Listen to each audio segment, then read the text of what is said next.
This week, the World Council of Churches announced that it plans to withdraw its observers from Hebron in the West Bank due to harassment by Jewish residents. Their announcement followed Israel's decision to end the 22-year observer mission, the temporary international presence in Hebron, in which participants from several European countries, including Norway, Sweden, and Switzerland, participated. The observers were in Hebron to report on incidents of human rights abuses by Jewish residents in the city and the IDF against Palestinians. But just a few weeks ago, NGO Monitor released a report saying that the WCC observers taking part in the ecumenical accompaniment program in Palestine and Israel were promoting BDS and anti-Israel activities from within. So we have to ask, who is watching the watchers? Well, one group, right-wing NGO Tirtzu, has said that its operation, turning the cameras on the observers, is the reason they've decided to leave Hebron. Here with us to discuss this operation is Eytan Meir from Tirtzu. Eytan, how are you? Thanks for joining us. Thanks for having me. So, can you tell us a little bit about this operation? Sure. It really starts a few months back during one of our tours to Hebron. Tirtzu runs a really large tours project to Hebron where we take university students, pre-army academies, and different groups in society to tour the city. Now, during one of these tours, we were just walking on the street, and all of a sudden we heard screaming and shouting.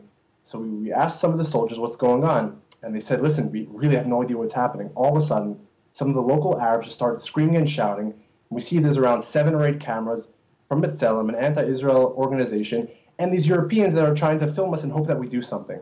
So we took a step back and we said, okay, we really have to look into this, and we realized that this is the EAPPI, which of course is funded by the World Council of Churches, which is of course funded by a variety of foreign governments. And we soon realized that this organization, although it claims to monitor and report on human rights abuses, what it really does is that it sends its members to Israel on tourist visas in order to harass Jewish residents and IDF soldiers. Now, these are people that actually get money to work in Israel, and I don't know any tourists that come to a country to film the security forces, but that's just me.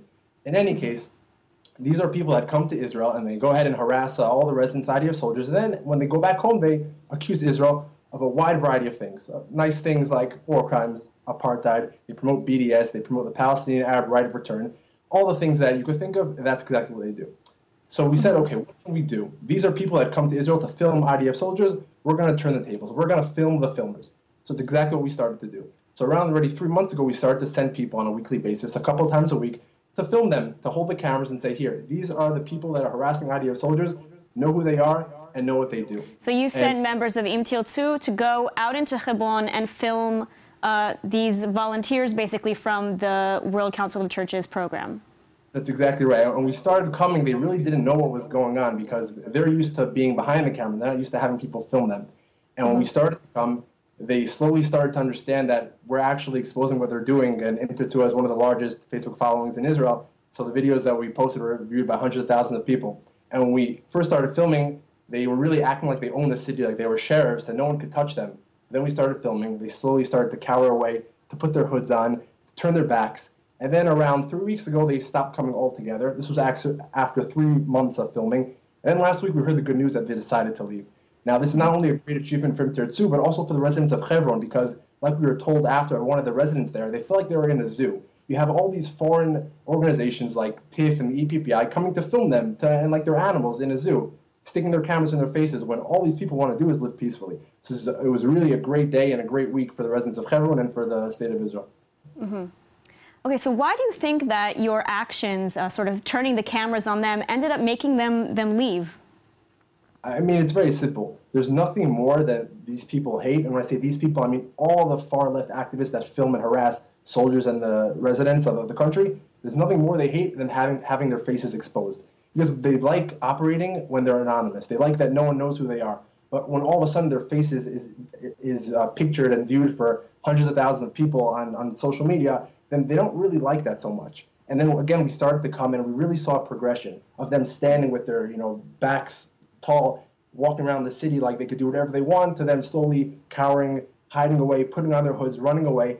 Every time we started to come, as we started going along, they started to run away and they started to leave.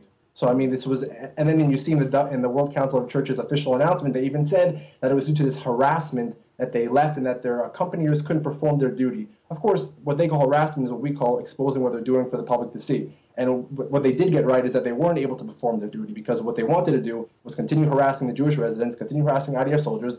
And our project, to film the filmers, basically said, no, we're not going to let you do that. Great. Well, Eytan, thank you so much for taking the time to speak with us today. No problem. Thanks for having me.